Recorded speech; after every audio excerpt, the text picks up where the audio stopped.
being able to speak like this, like I'm comfortable with you, Chris, because I can like speak kind of like freely in the sense I can kind of Yeah. have like a stream of consciousness going and just like say whatever without kind of like having the fear of being judged. This is a carpal tunnel. Being vulnerable.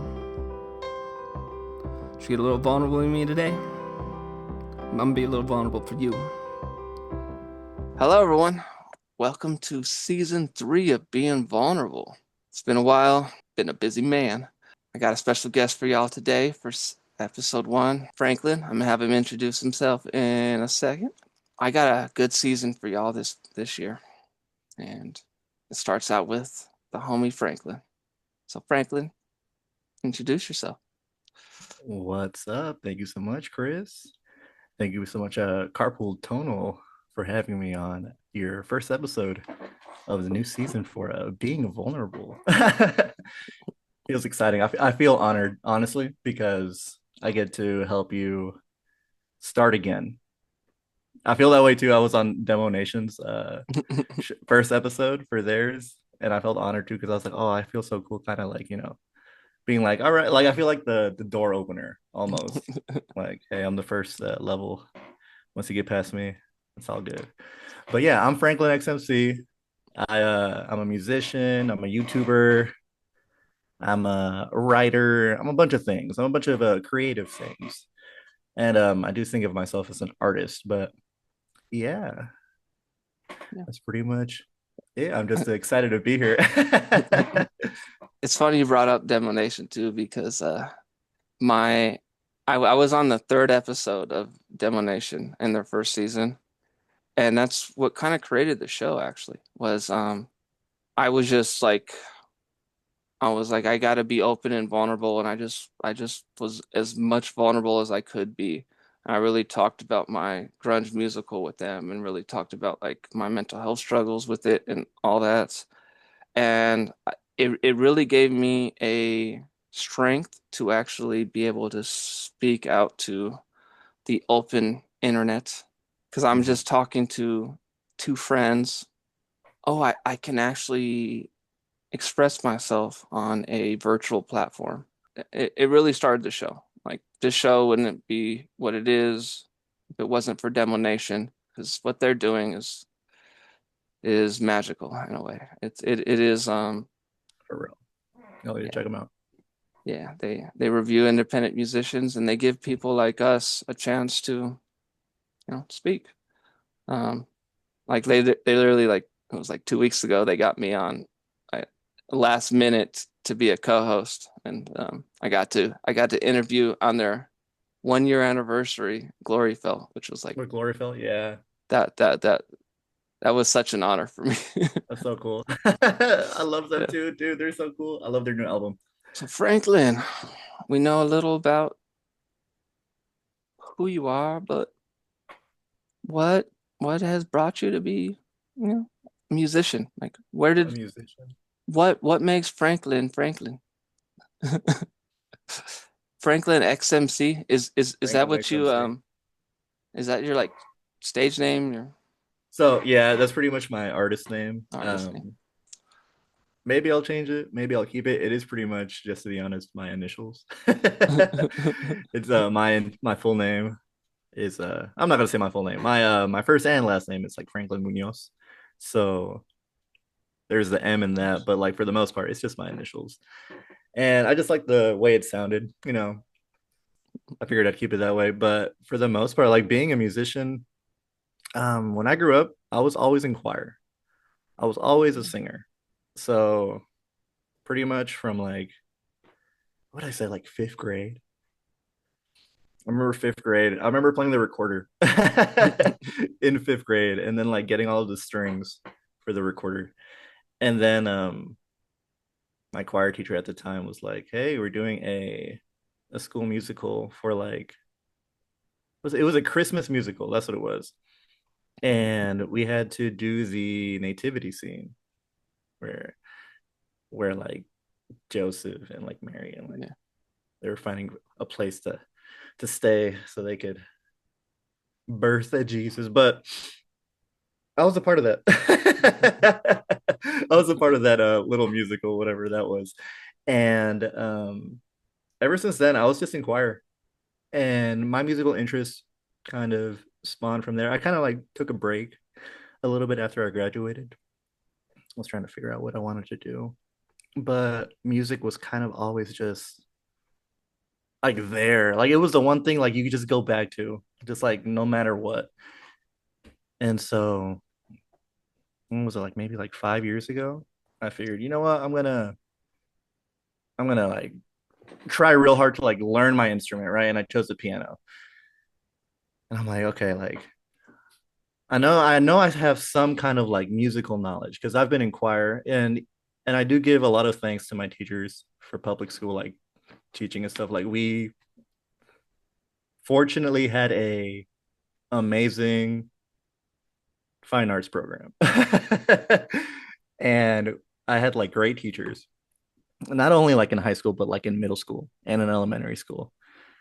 And for some reason, like nowadays, we don't see that a lot, unfortunately. Like a bunch of like fine arts programs, like being from like public school, we see a lot of like, I don't know. Hold on, I need to check on my kid real Oh, quick. Hold you're on. good. You're good. You're good. So today's episode is brought to you by Elmo. If you need to tickle someone, don't, because you need to ask their consent first. Brought to you by Elmo. Choir was a way for me to kind of just escape from school, I guess. Growing up where I did, art was not something that brown folk were allowed to be a part of. You were, and if you were, then you were kind of ostracized even more than you've always been like, it was always acceptable for me to be an athlete. It was never acceptable for me to be a theater student, an art student, or a music student. Mm-hmm. Um, and because of that, I didn't take any art classes or music in middle school or high school because I didn't want to put a bigger target on my side for on me because I was a sensitive male and I'm a nerd playing Pokemon cards and stuff like that. But because of that, I like never took any art classes all the way through middle school and high school, and it was until I lost sports due to an injury Mm-hmm. that I really explored who I really was and what I always had been since elementary school, because it was acceptable in elementary school because no one's really judging you by your interest, was a poet. And then I wanted to put my poetry to music, and that's when I first picked up a guitar and Mm. tried to learn it. And that was when I was 24.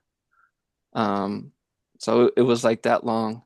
But in elementary school, my first experience on stage was actually in a Christmas um, uh, theater production, and I got to play Grandpa, and Grandma got ran over by a reindeer, That's hilarious. and I went all out for it, and I really loved that whole acting aspect, but I was never able to really return to it until later on, like once I went to college Oh my again, God. 26. That was basically it, besides a question of how it was to be brown in choir, because I remember our choir in middle school and high school, it was all white. It was all white people. We had a very diverse school. Like, so I'm from Texas. I'm from like the DFW area, and that area has ever since I've been a kid has always been like pretty diverse. There's been a very like great like group. I don't know. I feel like like growing up, I feel very like grateful for kind of like living a bit of a sheltered life in a sense of like I didn't experience so many like bad things maybe other people have in their lives. But that's not to say like I was poor. Like our family was poor the entire time. We just managed to be in a decent area for like for that time. And all of elementary school and all of like middle school, like we had a good program, and then high school we had a good program. But I do. I guess what I want to say is like I'm really grateful for having that because it kind of like gave me a little sense of like keeping it in the back of my head to like always like go back to that if I ever felt like something was kind of like off in my life. I always would just if it wasn't listening to music, I would be practicing my piano or I would be kind of just like, oh, I like I'd be like noodling around on like Clone Hero or like those like little like music tap games that you would find online and like you would just tap on the keyboard all the time and like you it would like little like rhythm games. Yeah. And I would just do that all day. I guess like in a moment of being vulnerable right now, I'm kind of just like thinking a lot of like if I really want to be super vulnerable, I'm kind of like, how does music like really impact me in the sense of what do I see it like? I don't see it as part of my identity, as some people try to make it. And there's nothing wrong with it.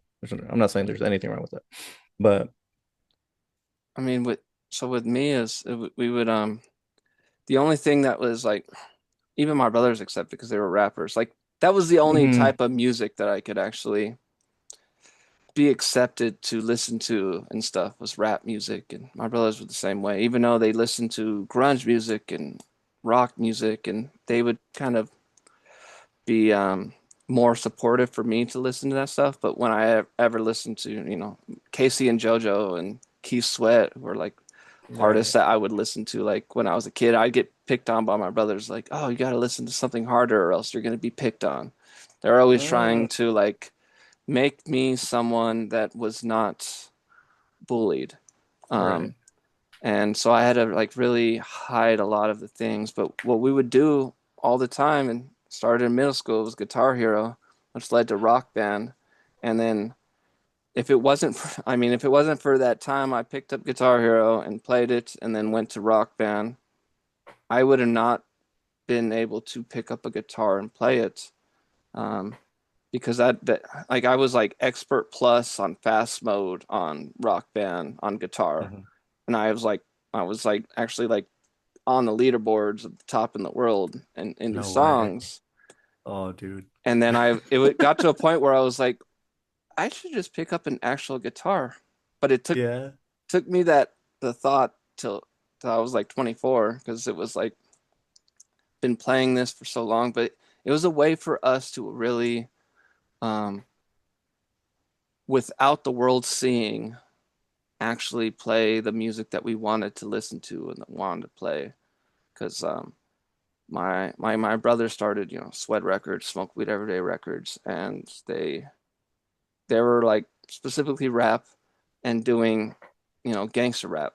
That's basically what Mm-hmm. they were. And what they wanted to really be was rock stars, but they were not able to be it because we grew up in very gang neighborhoods, and like, it's not acceptable for a brown person to listen to Metallica, listen to Nirvana and stuff. For some reason, that's how the society was working in my neighborhoods.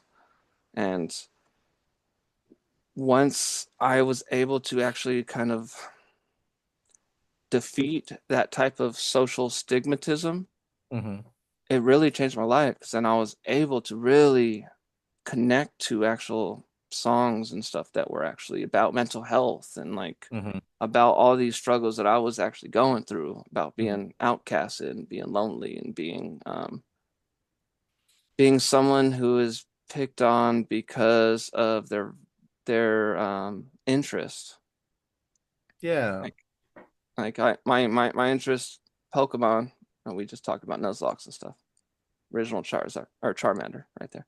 Um, that's that was like the biggest thing I had to drop when I was in middle school and high school is I couldn't play Pokemon anymore because I was Mm-hmm. going to be judged.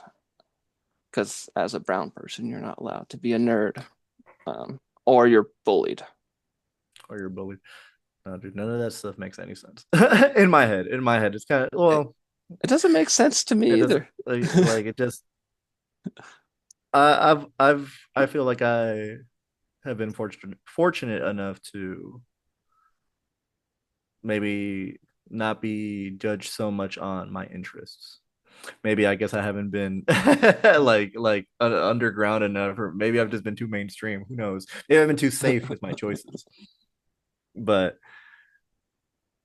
I never understood shaming somebody for the things that they like, and even then, like all the stuff that you like right now, everything that I see in your background, like a lot, like I find it hard to talk right now because I want to see your background. Yeah, it's And all of the stuff that you have do on you, there is do you stuff see that I that up there? and enjoy. All of the Spider-Man content, all of the Beatles stuff, the Pokemon stuff.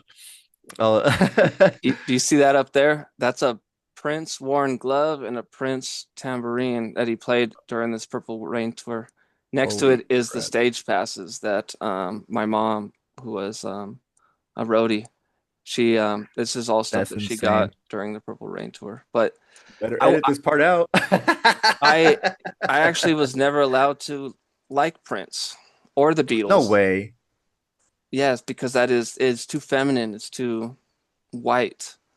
And I had to find community in some way, and to do that was to embrace the the mask that I had to put on that mask of like not liking these type of art. Like there Prince is like one of my biggest idols now, and it was only till I was like 26 where I finally allowed myself to actually embrace who Prince was and actually really listen to the Beatles and really listen to artists that are like Cat Stevens and James Taylor and Joni Mitchell and all these ones who really have impacted my life once I finally was able to Mm-hmm. allow myself to listen to them because I wasn't allowed to listen to that stuff when I was in this community of gangs that I didn't choose that community. It was a community of circumstance. These are the Mm-hmm. people that I grew up around, and they all That's started not what going y'all into listen to at that point, yeah, you know? Like that's just not what was allowed in a sense, or just not encouraged to. like the only sensitive artist I was able to listen to was actually Tupac, because Tupac was always a symbol of the rap community, but no one really understood that he was actually one of the most sensitive. He was a poet. He was He came with a rough yeah, exterior, you know? And like so like there Dear was that kind of Mama, like mask over that. like yeah, Dear Mama is like the first sensitive rap song that was like mainstream, that was gangster rap, Mm-hmm. and it was okay to listen to that, even though that it's the same type of like heart that was being delivered in rock at the same time, and I think a lot of people, once they truly listen to the lyrics, they go, "Oh, that's what he's saying," because you get distracted by the hard ass beat and like the way he says his lyrics, when not necessarily what he's saying. Until you really sit down and listen, and you're like, "Oh shit." yeah, like Tupac's poetry. That was like the one book that I in he had a poetry book that his mom actually comprised all his poetry with and into a book and Mm-hmm. released it. I was like in sixth grade at that time, and I remember reading because I was allowed to read that poetry book. I'm saying allowed, but it has to do with ostracization. But Yeah, yeah, yeah, yeah, yeah, yeah. um, that it really showed me that you can be a poet. So I like continued poetry for the longest time, but I couldn't share it with anybody because Right. my poetry it was all about love and it was all about sensitive stuff. Um, Mainly, I wrote love poems, Mm-hmm. but never shared them with anybody until I was like, what, 26, and started putting poetry to music. And I'm like, okay, this is a way That's I could really share weird. it. That's really weird. I think like for like growing up during a certain age, you it's it's like you said, like ostracized to not listen to that. And then you realize like once everybody's an adult and you start choosing your own stuff and you start saying like nobody really cares what your interests are anymore because everybody's kind of like in their own lane trying to like figure their own shit out. But it's just crazy to think how like and like you said like during elementary school nobody really cares either, like what your interests are. You're just a kid, right? Like you Yeah. just do what you do. And then for some reason, something happens like between like puberty or something, when you're growing up and you get told this is what you got to do. This is the stuff you need to do. And you're like, that's not what I want It's to do, man. Like, it's toxic masculinity in the biggest way, but it's also this whole gang culture type stuff that, or being brown in a way. Like, I mean, the white folk that I was friends with, they were able to listen to this stuff. They were able to play mm-hmm, Pokemon in high school and middle school, but if I did, then I'm no longer brown, and then I mm-hmm. am now a target to for bullying and like all that stuff. But it was yeah, like Thornton was a freaking weird freaking culture. Thornton, Colorado. Literally, I was nicknamed Cuban, and then I just That's owned weird. it because I was like, oh, I'm finally brown because I'm mixed race. So Well, they would just be like, yo, the Cuban. And you'd be like, hey, okay, that's weird.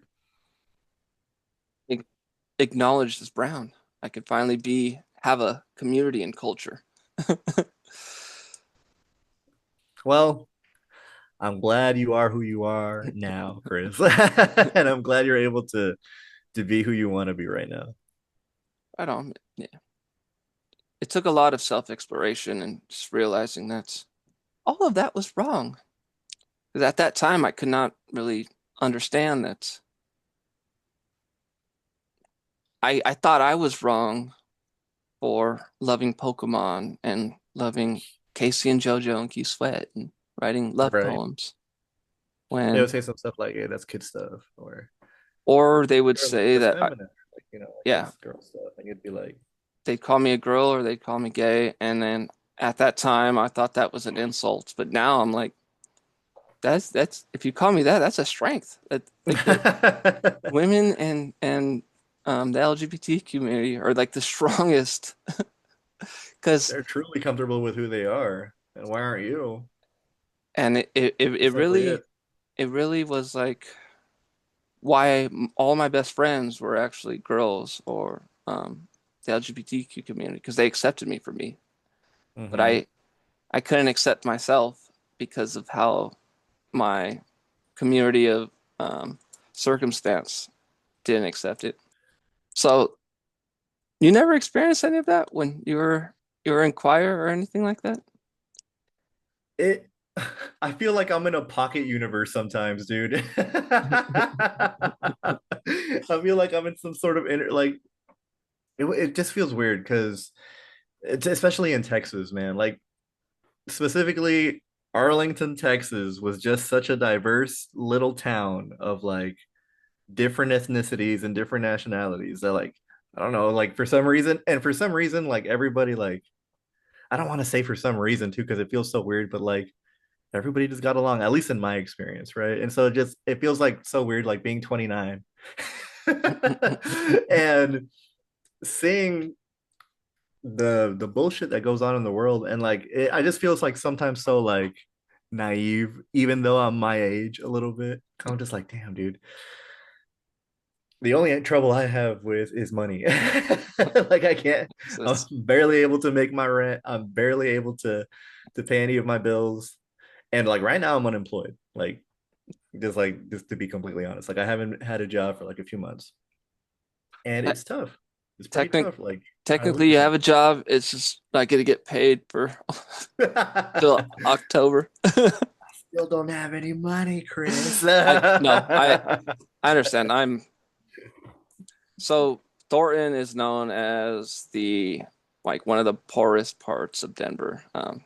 So everyone like we are a refugee city, so Oh, damn. it was Okay. it was a very diverse group as well, but it was all like first generation Americans. So a lot of people took that route of gang and stuff like that. Oh, Um, because it was like community. And at the end of the day, what they were offering was community. So a lot of people right. joined it because it was hard to find that.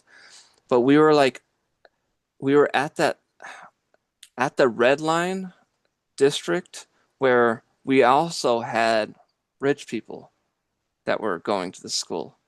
until they created Mountain Range, which was like my sophomore year of high school. And then all the rich people went that way because they finally put a red line district to like the poor and the Okay, and then they rich. all left.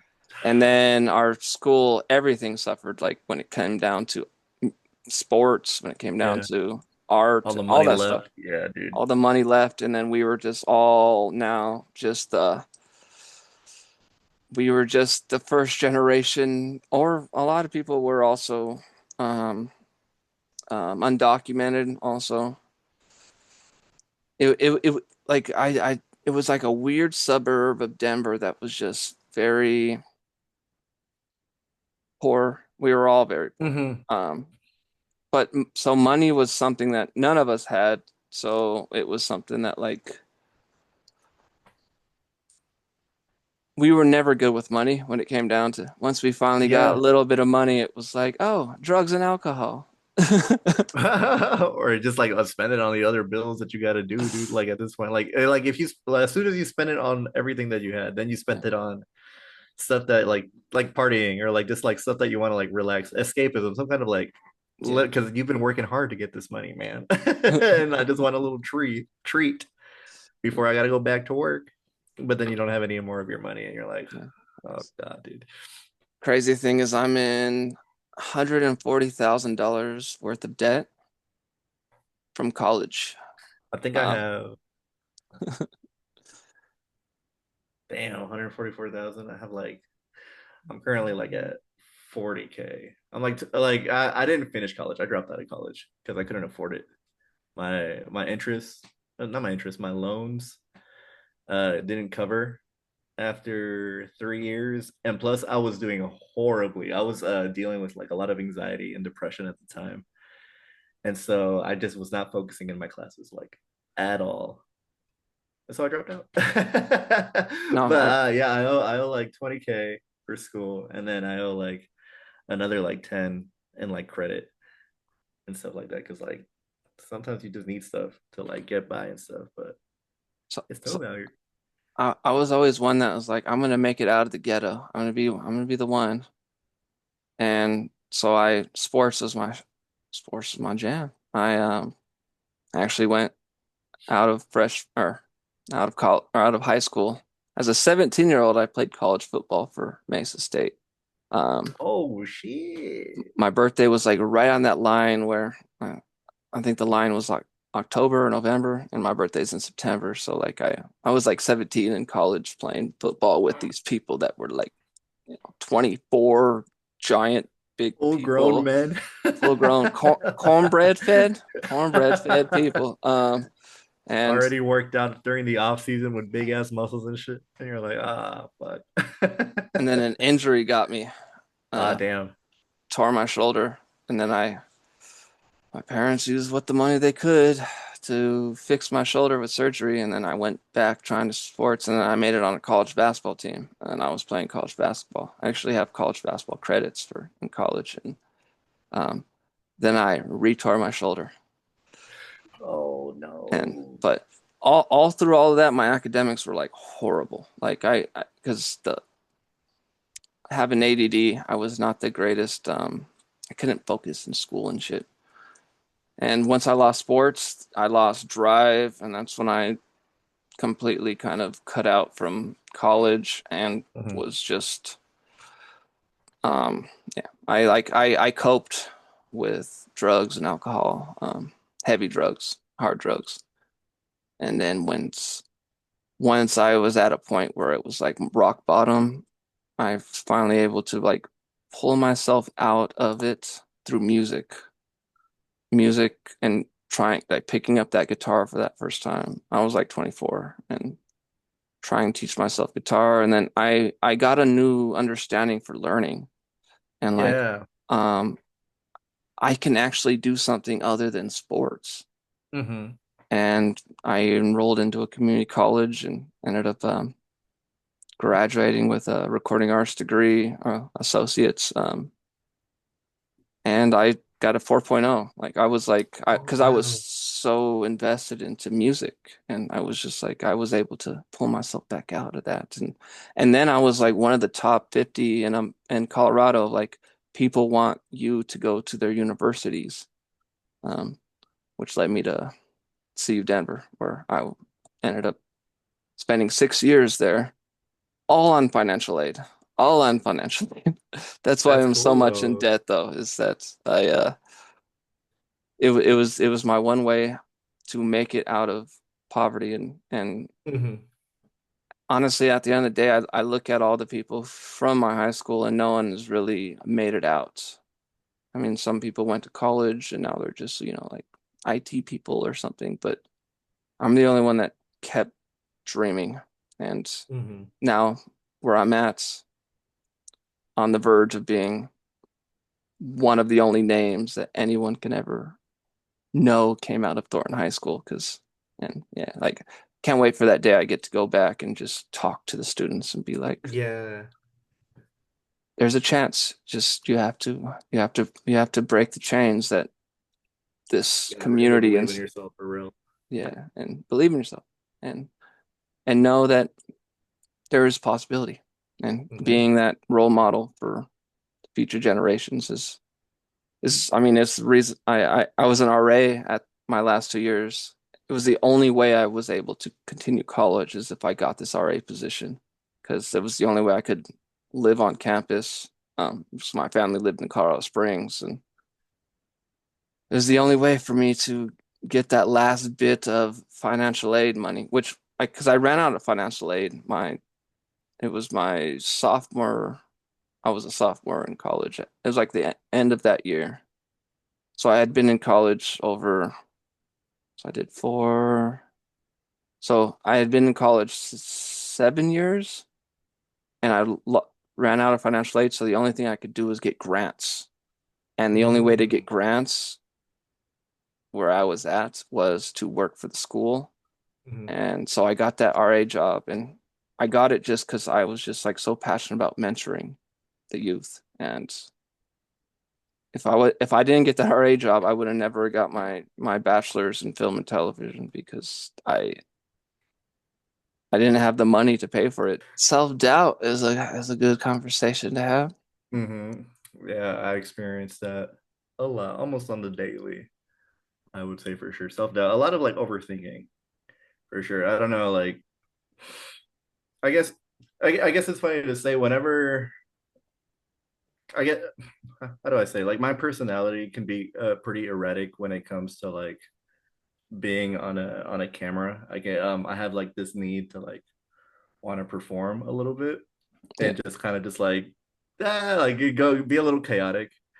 And so like knowing this is kind of like just like a one-on-one conversation, Yeah. I don't want to like be so energetic to where I feel like, oh God, I'm crazy. I'm doing too much.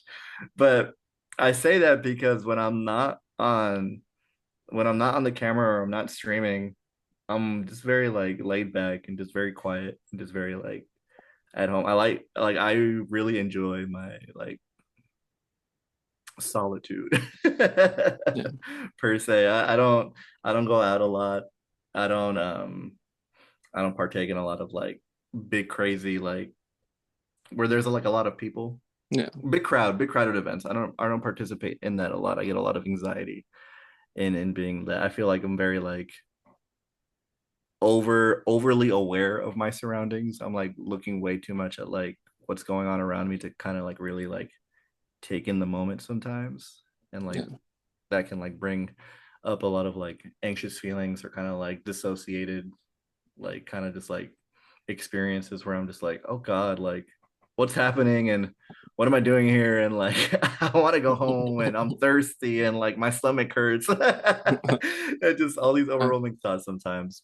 And so I choose to spend my time kind of just enjoying the things that I like to do. You know, like art very like music, playing video games, hanging out with my family, hanging out with my girl and her kid. I'm a stepdad. And so getting to experience fatherhood too is very like eye-opening to like a lot of the stuff that I did as a kid because I'm watching our kid grow up and we're like and I'm like, God, I acted like this. Not in the sense of like, oh God, I'm an idiot, but kind of just like these were the thoughts that went through my head as a little kid. And I love seeing her grow up right now because she's so cute.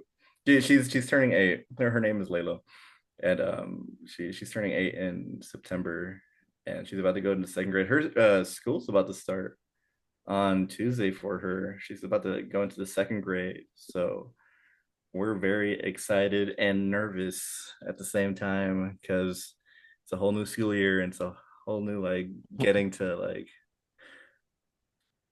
I don't know like I just think it's funny because like I'm an adult now. Like I'm 29, so I'm in this weird part of my life where I'm like, oh, I'm an adult.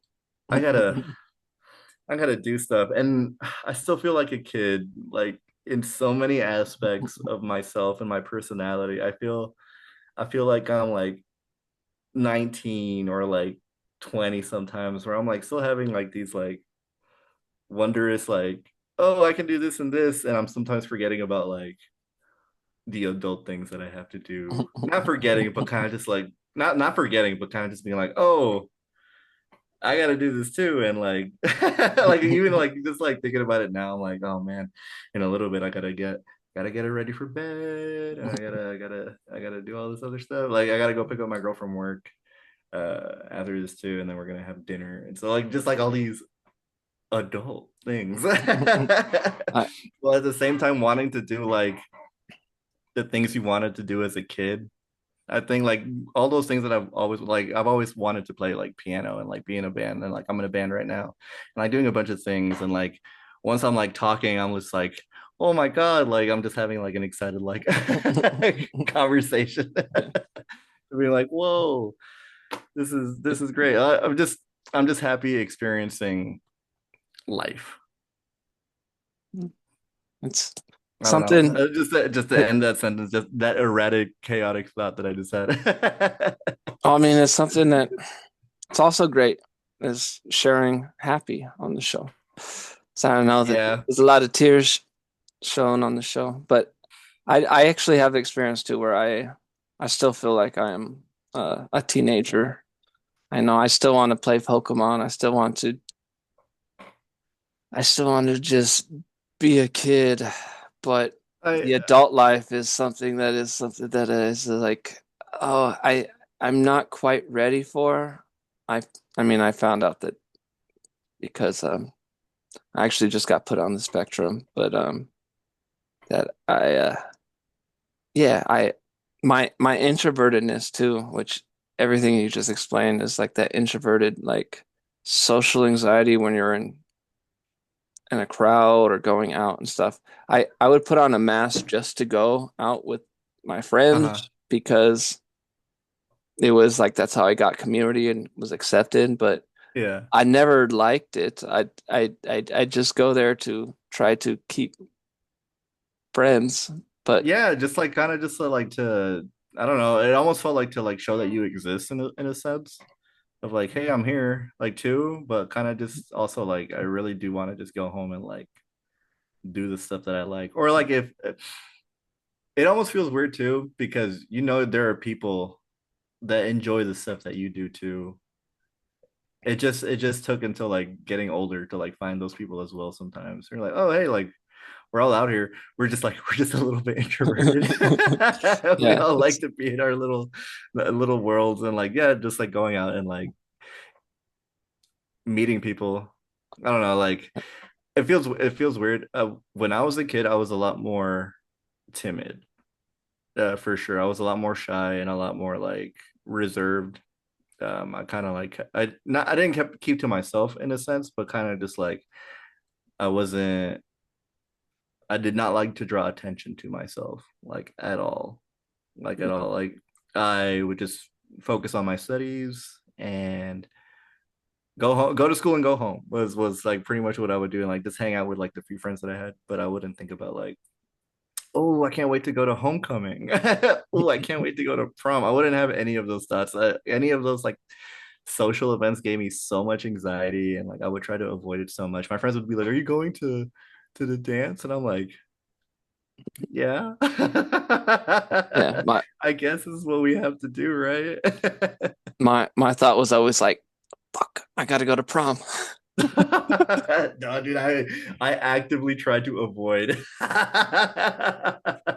those big events, and I'm like, like anything, God, like maybe not so much nowadays. I know I'm older, but anything that all those high school days and like those college days was very like trying to like find some kind of validation in whatever you were doing. So Yeah. that's why like I really didn't want to go to any of that because it just felt like, oh, we're just all posing. we're not we're not being real with each other. Like nowadays, like now everyone's an adult and like any kind of like gathering is a little bit more chill. But as a kid, you're just like, ugh. Especially like I don't know, you're growing up and you're experiencing what you're going through, and you're just like, I want to curl up in a ball and just be home Yeah. sometimes. I, I mean, my last big relationship was with a girl who was extroverted, who was like, That can be I draining sometimes. You're just like, oh god, dude. I lived with her in a dorm, and all I wanted to do was spend the nights with just her in the dorm, and just Watching a show, just watching watching a TV, show, get video games with playing her, games. whatnot. Yeah. But she was like, party. We got parties, we got this and that, and then it was like not wanting to lose her. I would always over, I would always overwhelm myself by what she wanted to do and like be around these giant people at parties that oh, like every party was always either broken up by a cop or freaking fights broke out, and it was Yep. like It's stuff not my that scene at all, dude. not my scene. Get me away from that. I was always the first one to be like, I'm out of here. But it actually got me in trouble because I'm like, oh, my girlfriend's not next to me. She was left in the party. I got to go back. Oh shit. But I did so much to bend myself just to get love. Like that was like, so I finally had a steady relationship, and I just And all right. I Like always Courage had. the Cowardly Dog, dude, the things you do for love, dude. Like especially when you're not used to getting it, man. And It sucks.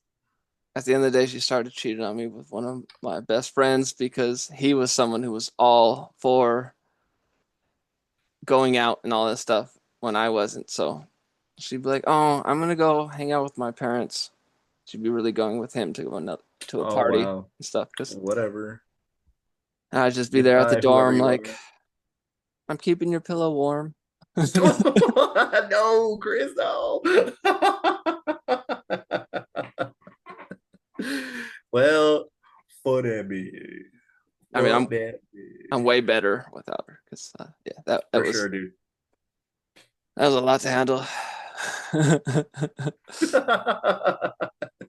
Oh, I remember having relationships with like crazy toxic girls, and I'm like just mainly like on the over jealous, never anything like life threatening, like fortunately where I'm like, oh my god, but more so on this like just like on the over controlling, over jealous, like you're not allowed to talk to so and so and so and so.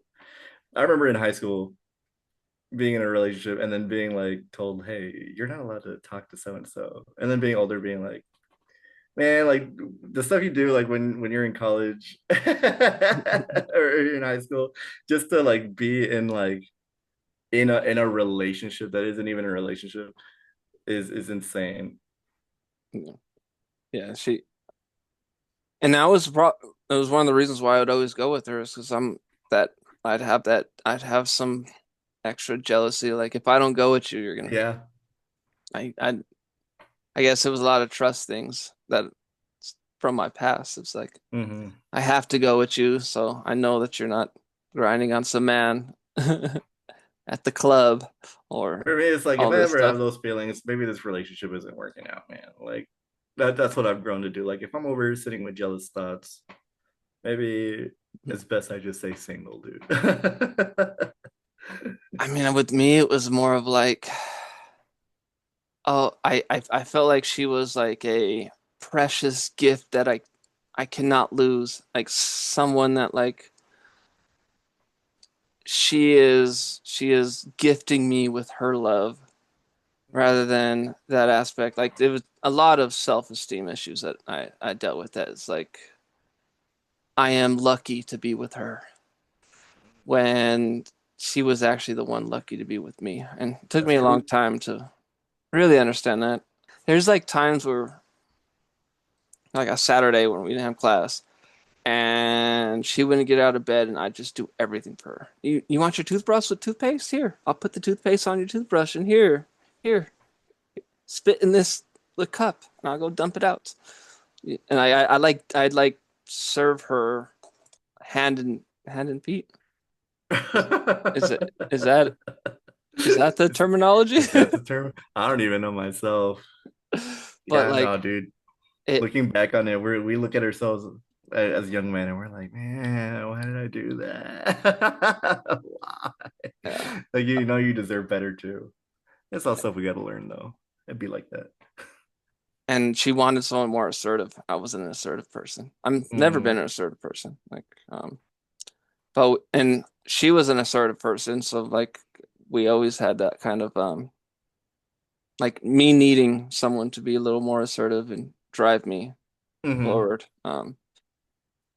But when it came down to But like she was the same way as well. She needed somebody assertive as well. yeah, and that's why she's Ah, the story ah, the story of Halloween whatever. night, man. That was a story. Shit. We went to this party and we both dressed as, you know, a couple costume. She was who was she? Because I was playing Russell Brand from and oh, she was Katy Perry and I was Russell Brand. And Okay. they were dating at that time, so we Uh-huh. were like a couple costume. And like all of these freaking people in the party were like, "Why are you with him?" And they would say this right in front of me. They were like, "You need to be with the real guy" and all this stuff. And it like it I could really see in her eyes where she started like, "Why am I with this guy?" And it was just like heartbreaking to me because I had to just stand there and I'm not a confrontational person. Mm-hmm. So I mean, at one point during that night, she told me, "You should go fight those guys." But Oh, really? and I was like, Okay. it's not me. I mean, That's just not you, I, dude. Just I, not you.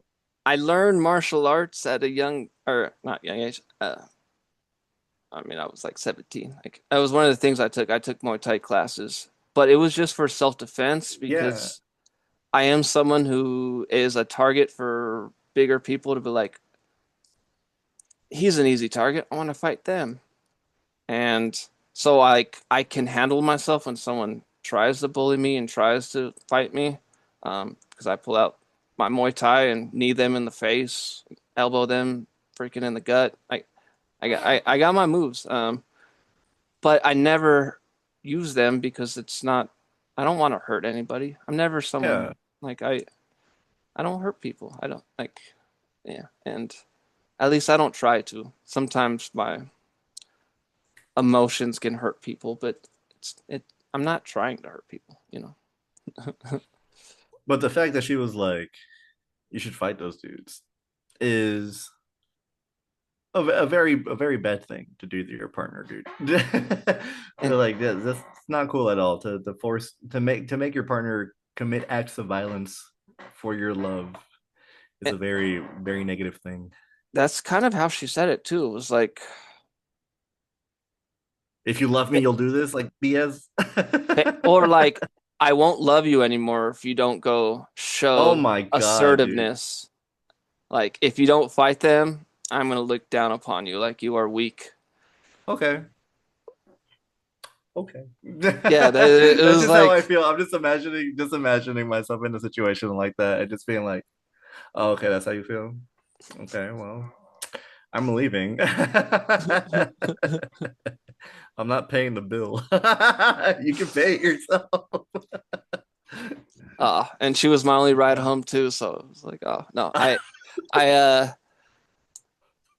I I just remember Oh man.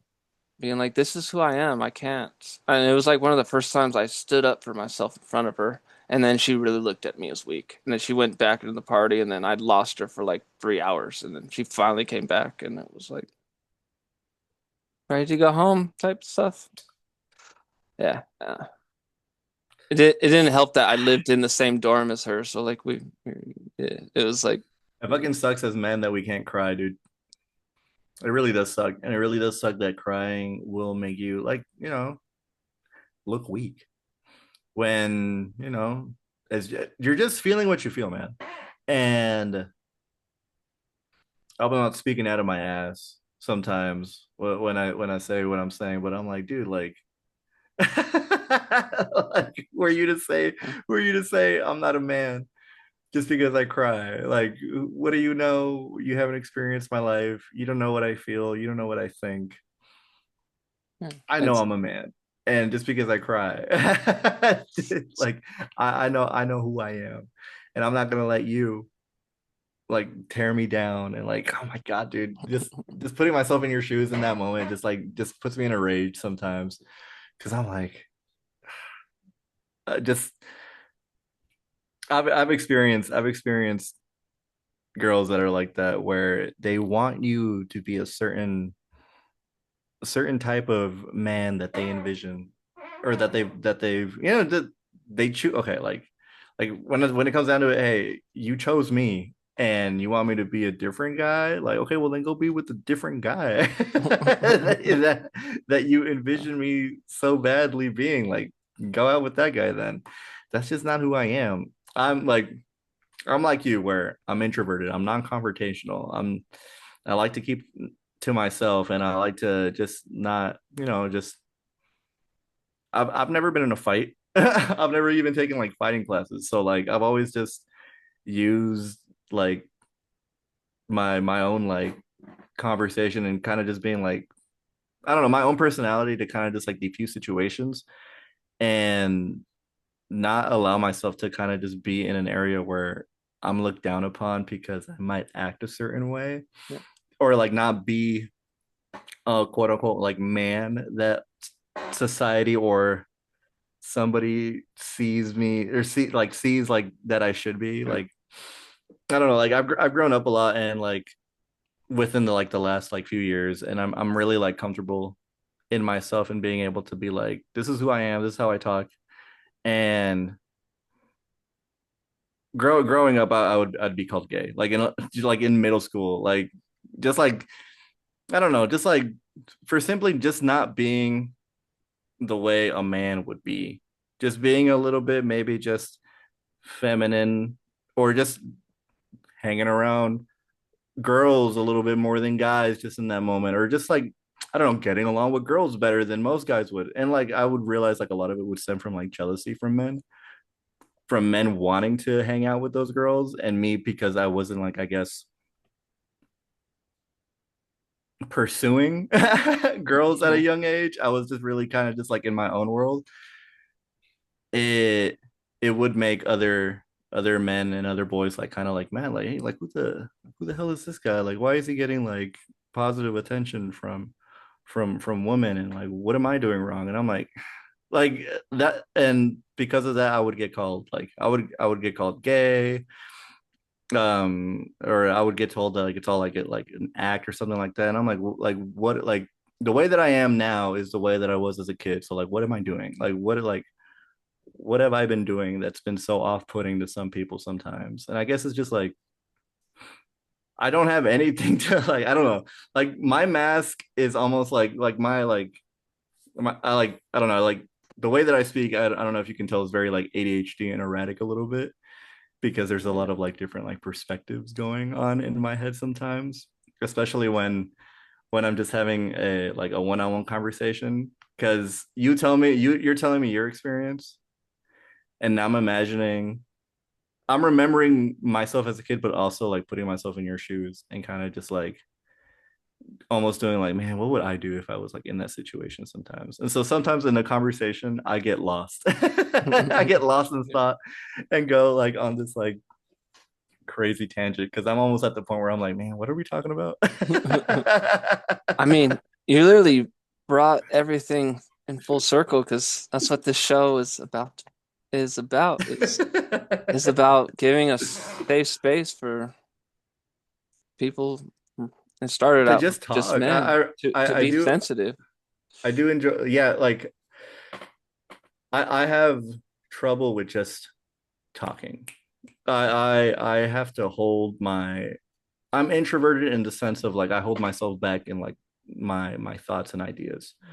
And so whenever I'm in a crowd or whenever I'm like if it's one on one, I can talk all day and I will talk your ear off if you give me the chance.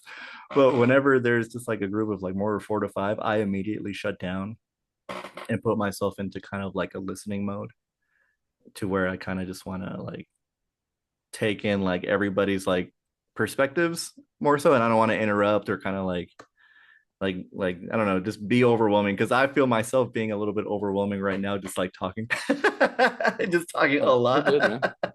I mean, I I'm not used to it so much, but like like this is just how when I'm at home and I'm with my girl and I'm with my kid, like I talk, I'll be talking, and then as soon as I step outside the door, I'm like, and she make my girlfriend makes fun of me.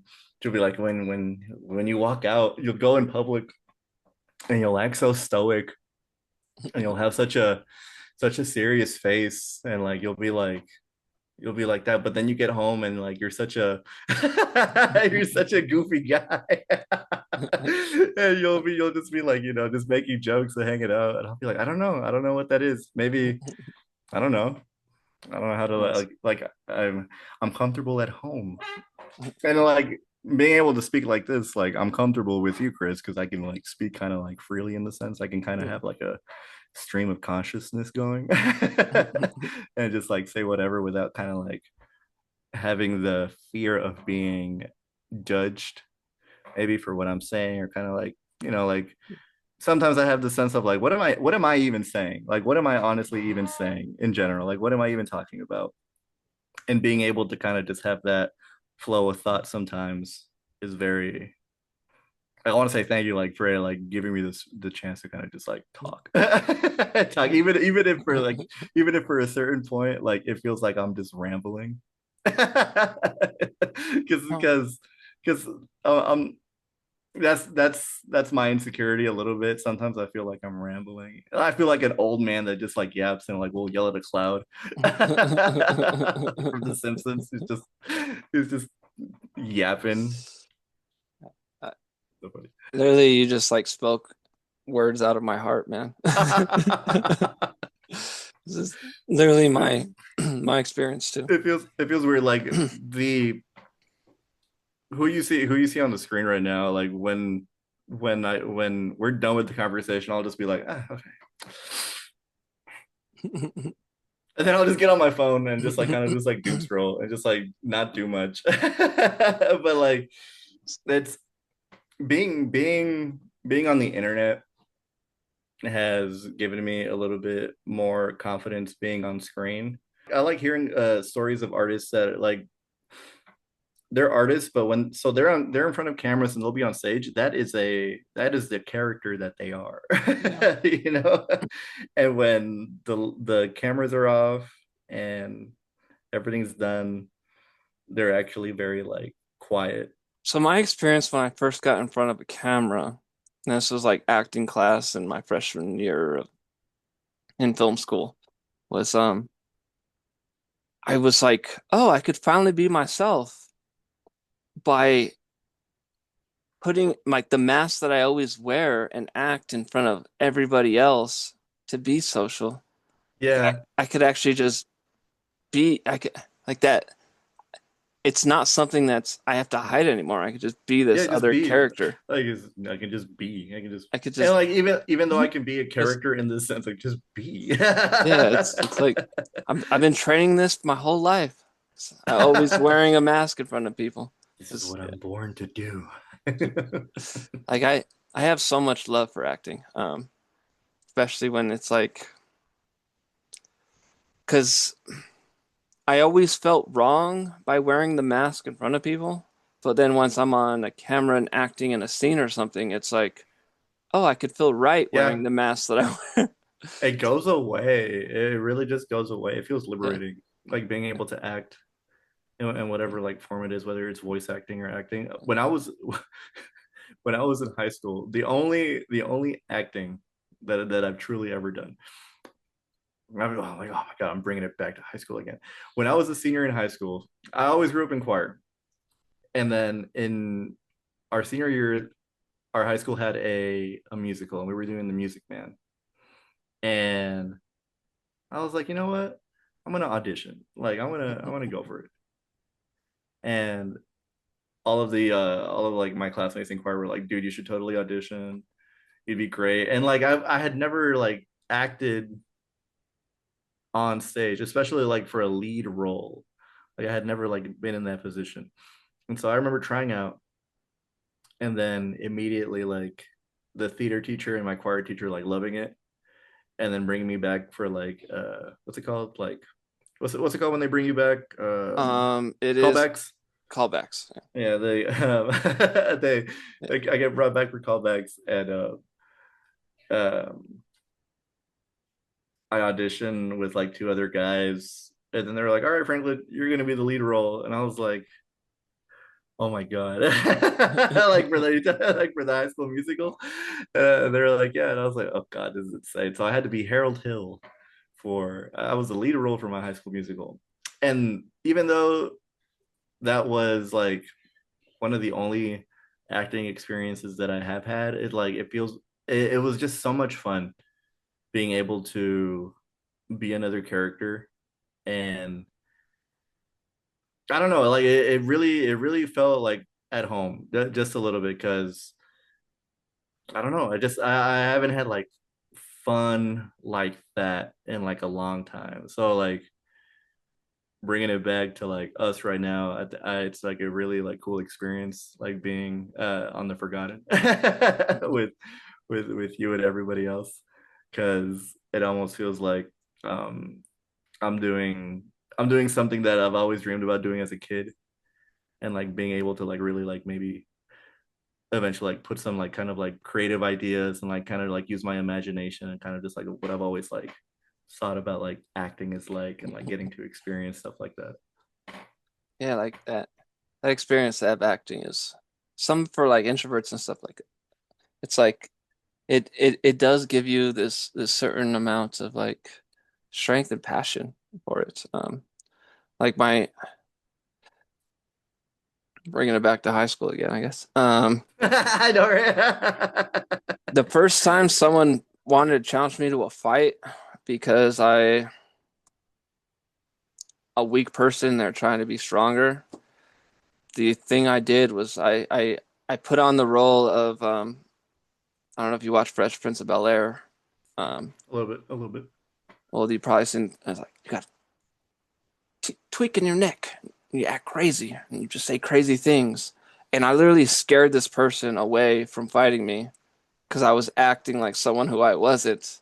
Um, and it Acting a little literally crazy. that yeah, they were like that guy is crazy, and it literally spread the thing that like, oh, you don't want to fight that guy, he's crazy. Well, everyone, thank you for joining, being vulnerable. We're back, season 3. My guest Franklin. Thanks so much for having me, Chris. How do I point at you?